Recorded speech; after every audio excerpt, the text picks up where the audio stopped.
porque claro, una vez que se produce la crisis, y lo dice con mucha claridad Ignacio, una vez que se produce la crisis, las miradas se dirigen a Obama, a Sarkozy, a la señora Merkel, a Gordon Brown, y el presidente Hu Jintao. Las miradas se dirigen a los líderes políticos. Es que la política está de vuelta. Es que para enfrentar la crisis, nadie está pensando que un banquero nos va a resolver el problema. Para enfrentar la crisis nadie está pensando, sino que son las políticas públicas las que nos van a sacar de donde estamos. Y ¿cómo hacer entonces para este nuevo rol que tiene la política? O si ustedes quieren, el Estado, las políticas. Y entonces, las deficiencias que hoy tiene el Estado nuestro actual, cómo salimos con otro Estado y un mejor Estado. En suma, creo que el libro cumple a cabalidad el propósito que tenía Ignacio, de que fuera un texto importante para entender buena parte del desarrollo de nuestra América Latina en los últimos 50 años. Segundo, una forma de entender cuáles son los desafíos hacia adelante. Y no me cabe duda que, dado que se escribe cuando comienza a insinuarse la crisis, pero todavía nos falta para salir de ella, hay partes que son fascinantes. La parte, por ejemplo, de la explicación de los estados de bienestar europeos, del American Dream de los Estados Unidos, cuál es la diferencia entre el sistema de seguridad social de Estados Unidos con la diferencia europea, y cómo América Latina va a estar un poco a caballo de ambas, son elementos para pensar y meditar. Sin embargo, junto con ello, aparece tan claro que precisamente por estar ahora América Latina en un continente de estados con ingreso medio, tenemos un tipo de desafíos distintos de los que teníamos ayer, y por lo tanto, buena parte del debate de ayer es irrelevante para el debate que comienza mañana.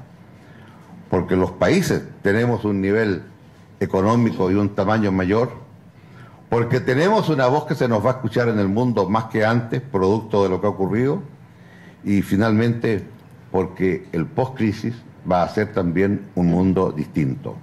Y en ese contexto creo que tenemos los elementos básicos en este texto para poder aproximarnos a esos nuevos desafíos.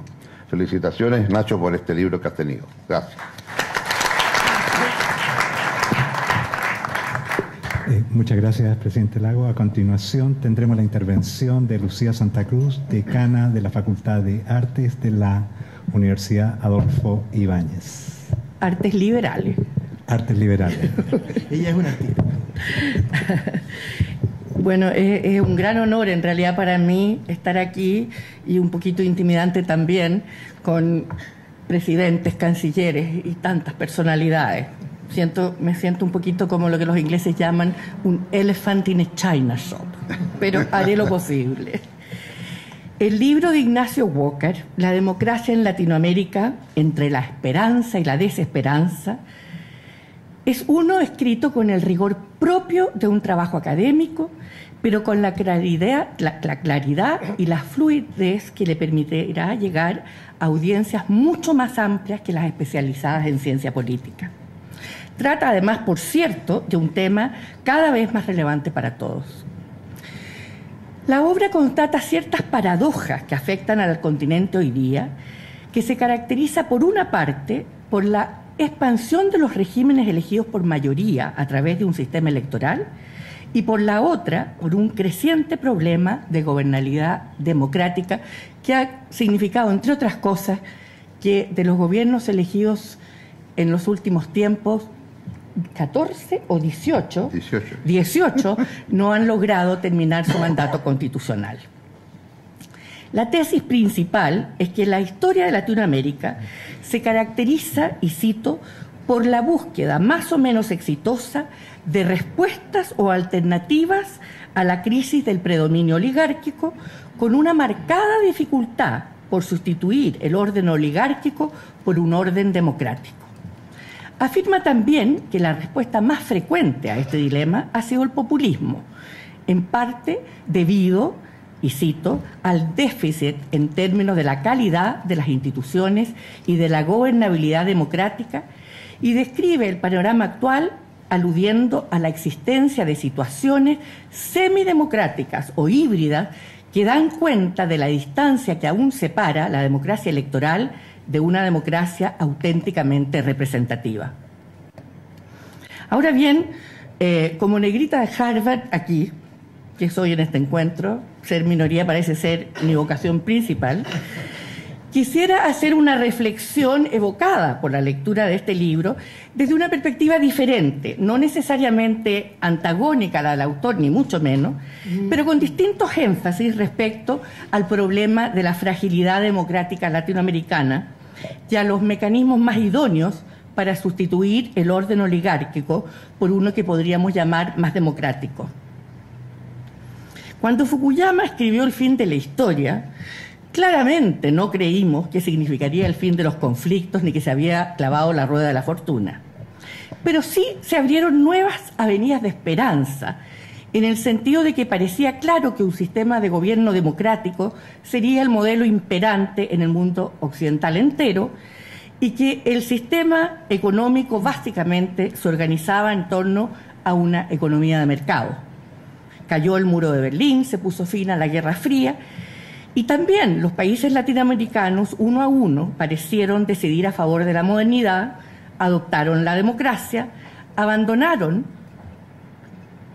el excesivo ideologismo de corte marxista que había deslegitimado la democracia durante décadas, calificándola como un mero formalismo burgués, abandonaron el militarismo de las últimas décadas que había deslegitimado empíricamente la democracia, y el populismo de los reiterados caudillos estatistas y sus promesas irresponsables, que habían minado la confianza en la democracia en la mayoría de los países desde nuestros orígenes. Se iniciaba simultáneamente reformas económicas y una apertura al mundo y a la democracia en el ámbito político. La situación actual, sin embargo, no nos permite sostener que todos los antiguos paradigmas hayan prescrito. Muy por el contrario. El populismo estatista e ineficaz continúa como amenaza latente en algunos países y se ha hecho carne claramente en otros. El fantasma del autarquismo económico se vislumbra en el horizonte una vez más, y las reformas libre mercadistas, con muy pocas excepciones, entre las cuales ciertamente nos contamos, han terminado en un engendro de capitalismo estatal más cercano a la preservación de privilegios que a un sistema que opere en beneficio de todos. Las elecciones, en otras palabras, no han logrado establecer mecanismos de contrapesos y equilibrios. Falta competencia real, perduran la corrupción y el mal uso de recursos públicos, y faltan garantías de derecho de propiedad. Hoy podemos estimar que la región es menos estable y menos próspera y está amenazada también por nuevas formas de autoritarismo. Por otra parte, estamos aún muy lejos de haber creado una cultura de la democracia. Perdura la desconfianza y, en consecuencia, una mentalidad en la que parece legítimo no cumplir las leyes, buscar privilegios corporativos e individuales más que el bien común.